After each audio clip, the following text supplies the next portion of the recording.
Hello everyone, this is Kaizouwar here. Shin Megami Tensei 5 Vengeance. Holy crap. Look, I saw this coming.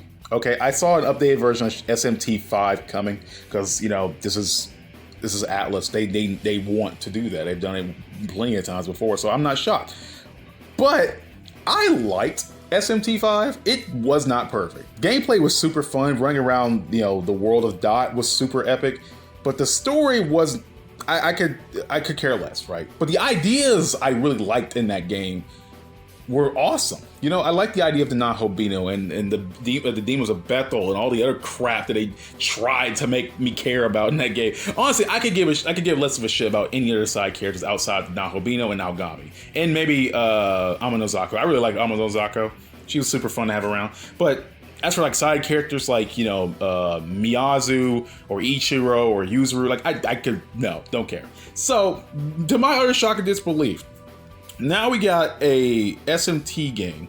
Okay, we got a new SMT 5 where not only you get to have the original game known as the Canon of Creation, you just play the original version of SMT 5. No, you get a new story path called the Canon of Vengeance, which basically follows the scenario of the original, but diverges in the middle part of the story and becomes its own thing, right?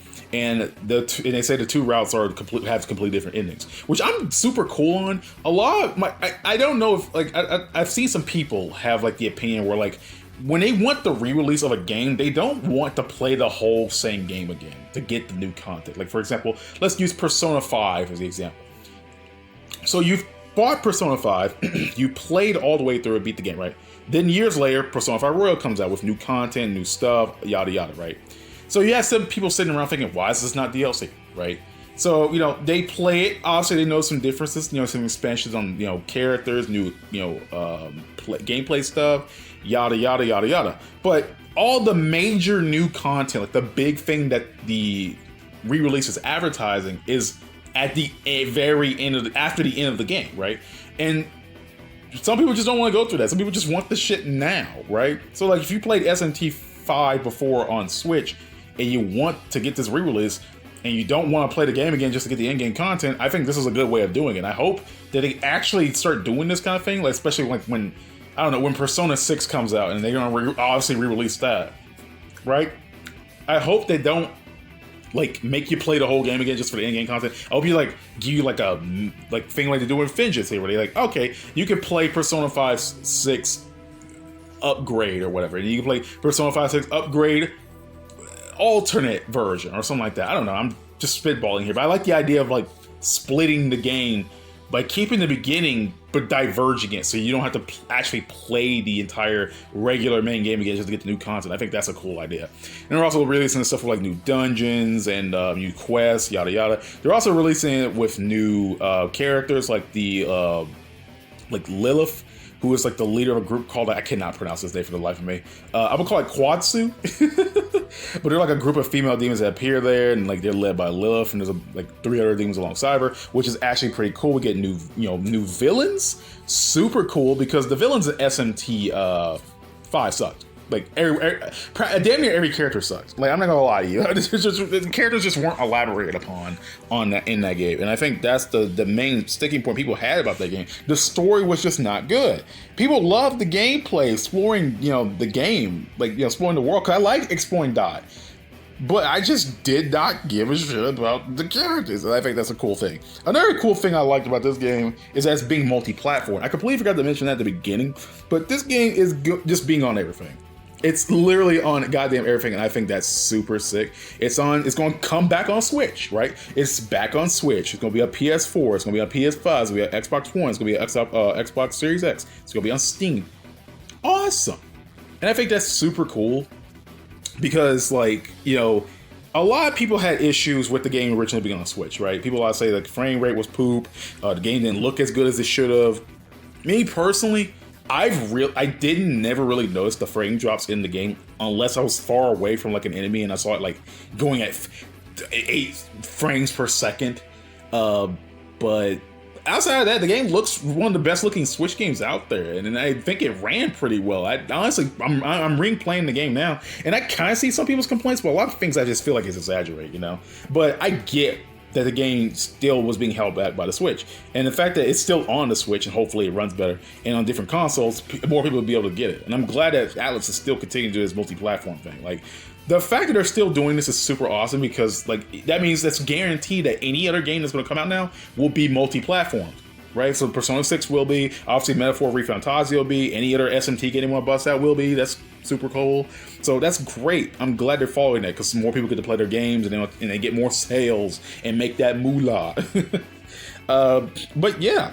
Oh yeah, they're gonna do the whole re-release girl thing. You know, like every time they get like a new game, every time Alice wants to re-release a game, they always gonna introduce a female character. Technically, Catherine didn't because Ren is a guy. But with this game, we get Yoko. And I'm calling it now, she's Amaterasu. There's a lot of Shinto references in SMT 5 already. And I'm already calling it now, Yoko's Amaterasu. Her first spell is Agi.